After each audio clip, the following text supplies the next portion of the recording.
Well, I don't know what your diagnosis was like, but mine was unbelievable. The doctor had me do these tests, make fists and tap my feet on the ground. I thought I aced all those tests, and he was convinced that when I walked in the room and turned around, he knew enough already by then. It shocked the hell out of me. But I'd say similar in terms of ultimately when I got to the consultant, he knew straight away.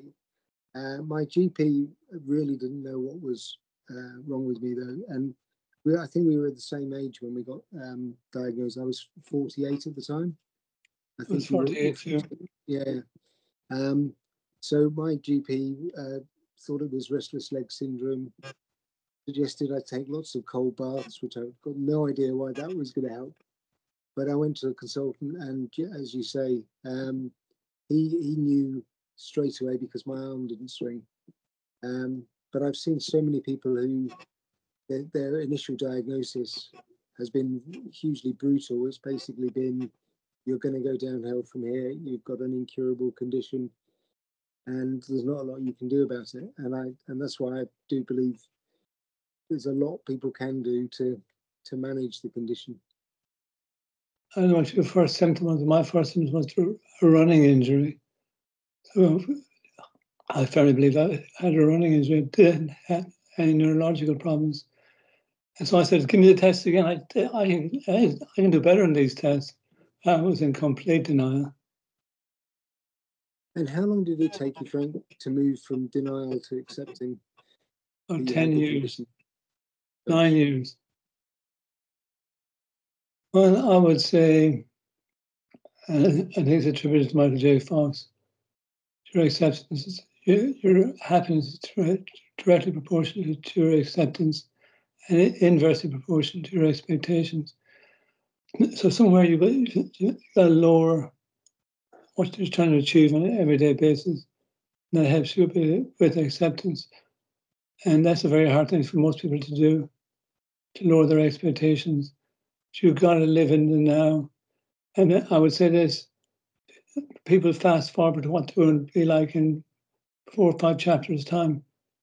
Live what your situation in the chapter you're in right now. Don't put grim experiences or grim futures in your viewfinder. Try to play the part you got in front of you right now. The part you might be asked to play in 10 years. You may not be asked to play that part in 10 years. So play the part the script presently requires.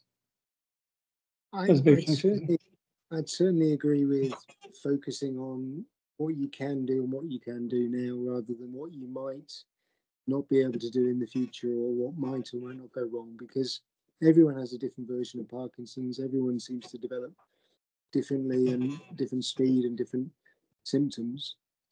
The thing I would probably be slightly different, I think, is for me, I think it's really important not to accept a limit on you in today's situation, because I've found a lot of people, you may end up doing something different, but you can walk towards the fire. I've seen people who have taken up being a comedian, for example, as two I know very well, being an artist.